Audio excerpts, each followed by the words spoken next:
साताऱ्याची ओळख आहे त्याचा ऐतिहासिक वारसा आणि त्याचा निसर्गरम्य परिसर.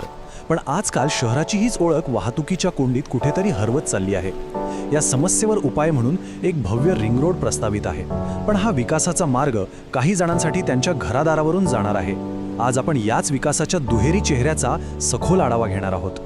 आणि हाच प्रश्न साताऱ्याच्या या रिंग रोड प्रकल्पाच्या अगदी केंद्रस्थानी आहे. हा काही फक्त एक कॉन्क्रीटचा रस्ता नाहीये, तर ही शहराच्या भविष्याची आणि विकासाच्या दिशेची एक कसोटी आहे. हा मार्ग प्रगतीचा असेल की काही नागरिकांसाठी नव्या आव्हानांची सुरुवात ठरेल, हेच आपल्याला समजून घ्यायचं आहे. साताऱ्याचं चित्र सध्या मोठं विरोधाभासी आहे. म्हणजे बघा, एकीकडे कास पठारासारखं व्हॅली ऑफ फ्लॉवर्स म्हणून ओळखलं जाणारं जागतिक वारसा स्थळ आहे, जे हजारो पर्यटकांना खेचून आणतं, तर दुसरीकडे त्याच पर्यटकांमुळे आणि वाढत्या शहरीकरणामुळे शहराचे रस्ते पूर्णपणे जाम होऊन जातात. हेच या शहरासमोरचं आजचं सर्वात मोठं आव्हान आहे. चला तर मग आपण जरा या समस्येच्या मुळाशी जाऊया.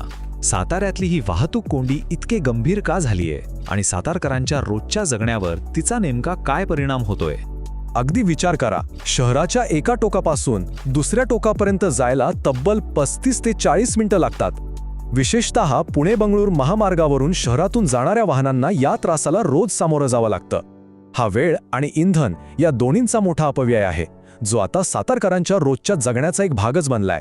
ही ठिकाणं म्हणजे शहराच्या जणू काही रक्तवाहिन्याच आहेत. मग ते पोवई नाका असो, राजवाडा, समर्थ मंदिर असो, बस स्टँड, मोती चौक आणि गौडोली नाका, या सगळ्याच ठिकाणी सतत वाहनांची वर्दळ आणि कोंडी असते. शहराचे अरुंद रस्ते आणि वाढती लोकसंख्या यामुळे ही परिस्थिती आणखीनच गंभीर बनत चालली आहे. आता या गंभीर समस्येवर मात करण्यासाठी प्रशासनानं एक खूप मोठी आणि महत्त्वाकांक्षी योजना समोर आणली आहे, सातारा रिंग रोड. दावा असा आहे की हा प्रकल्प शहराच्या विकासाचा मार्ग मोकळा करेल. तर पाहूया या योजनेची नेमकी ब्लूप्रिंट काय आहे. तर हा प्रस्तावित रिंग रोड उंटाचा डोंगर, अजिंक्य तारा किल्ला परिसर आणि यवतेश्वर घाटमार्गे थेट मुळाच्या ओढ्याला जोडणार आहे. याचा जो सविस्तर प्रकल्प अहवाल आहे, म्हणजे DPR, तो सुद्धा तयार झाला आहे. सार्वजनिक बांधकाम मंत्री शिवेंद्रसिंग राजे भोसले या प्रकल्पासाठी विशेष प्रयत्नशील आहेत आणि हा रस्ता डिवायडर, फुटपाथसह 2 वाहनं सहज जाऊ शकतील इतका रुंद असणार आहे. आता कोणताही मोठा प्रकल्प म्हटलं की सगळ्यात अवघड आणि आव्हानात्मक भाग येतो, तो म्हणजे भूसंपादन. या रिंग रोड प्रकल्पासाठी जमिनीच्या संपादनाकरिता जवळपास 20 कोटी रुपयांची तरतूद करण्यात आली आहे. हा आकडा या योजनेसमोरच्या पहिल्या मोठ्या आव्हानाची जाणीव करून देतो. आणि एकदा का भूसंपादन झालं की मग प्रत्यक्ष रस्त्याच्या बांधकामासाठी आणि इतर पायाभूत सुविधांसाठी जवळजवळ 100 कोटी रुपयांचा खर्च अपेक्षित आहे. या भव्य आकड्यांवरून या प्रकल्पाची व्याप्ती आणि शहराच्या भविष्यासाठी असलेली त्याची गुंतवणूक आपल्या लक्षात येते. बरं, प्रत्येक मोठ्या प्रकल्पाची एक सकारात्मक बाजूही असतेच. तर मग हा रिंग रोड पूर्ण झाल्यावर साताऱ्याची अर्थव्यवस्था आणि इथल्या नागरिकांचं आयुष्य कसं बदलू शकतं हे पाहूया.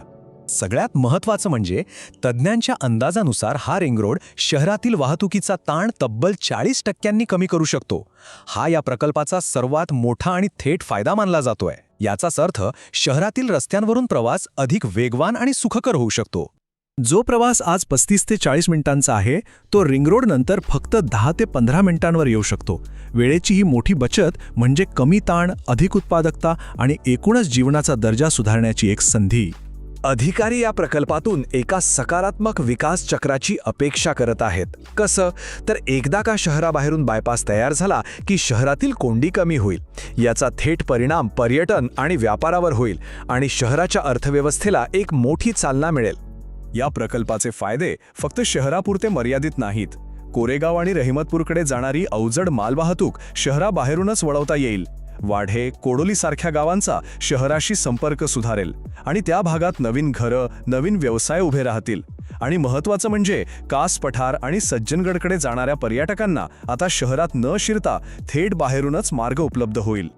पण ही झाली विकासाची एक बाजू. प्रत्येक नाण्याला दुसरी बाजू असते. तसंच या प्रकल्पाचंही आहे.